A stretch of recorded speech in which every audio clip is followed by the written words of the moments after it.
A young man visits his girlfriend's family for the weekend, but something about them feels deeply wrong. At first, it's just awkward smiles and strange behavior. But soon, he realizes the terrifying truth. He was never invited there as a guest. He was chosen as a victim. Chris Washington is preparing to meet the parents of his girlfriend, Rose, for the first time. Rose reassures him that her family isn't racist, even though she forgot to mention that Chris is black. During the drive to their large countryside estate, they accidentally hit a deer crossing the road. Chris becomes disturbed by the injured animal, but the situation gets even more uncomfortable when a police officer arrives. The officer asks Chris for his ID, even though he wasn't driving. Rose aggressively defends him, and Chris appreciates it, but this moment quietly hints that something much bigger is coming. When they finally arrive at the house, Rose's family acts overly friendly.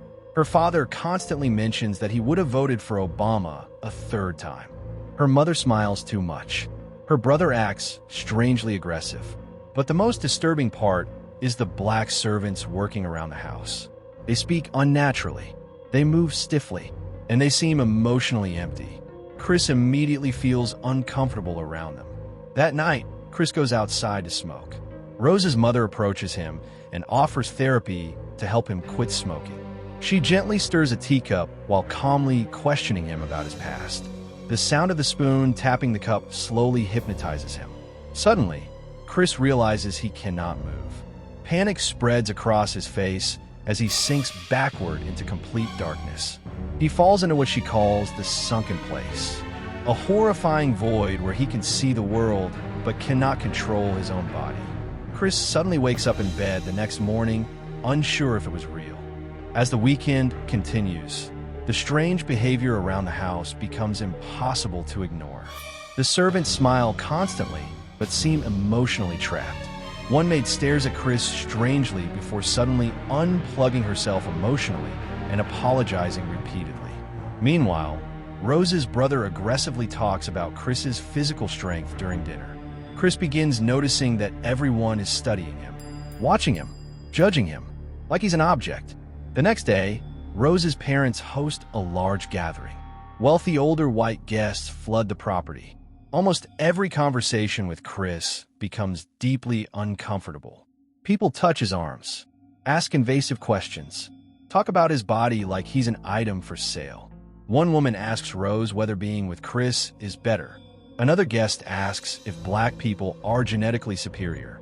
Chris realizes these people aren't just being awkward, they're evaluating him. At the party, Chris notices another black man named Logan. But Logan behaves strangely, almost robotic. Chris secretly takes a photo of him with his phone.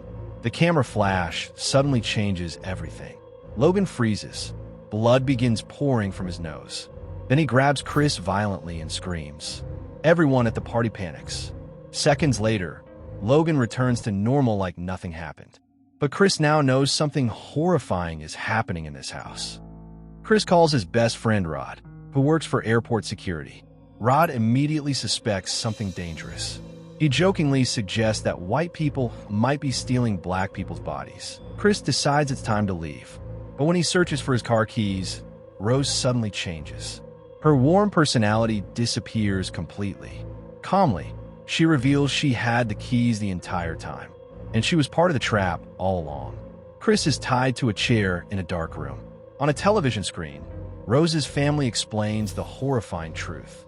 They transplant the brains of wealthy, elderly people into the bodies of black victims. The victims remain trapped inside their own minds, watching helplessly from the sunken place. Chris realizes the family selected him specifically because of his youth, health, and eyesight.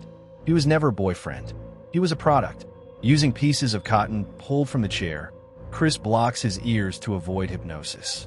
When Rose's mother tries controlling him again with the teacup, it fails. Chris escapes violently. One by one, he fights his way through the family. The house becomes pure chaos.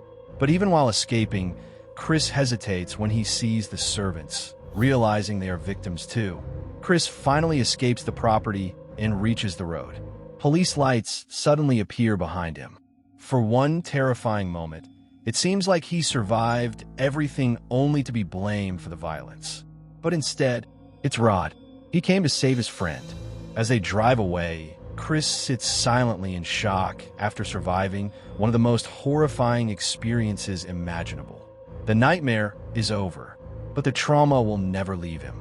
Get Out became one of the most shocking psychological horror movies ever made because it transformed real social fears into pure psychological terror.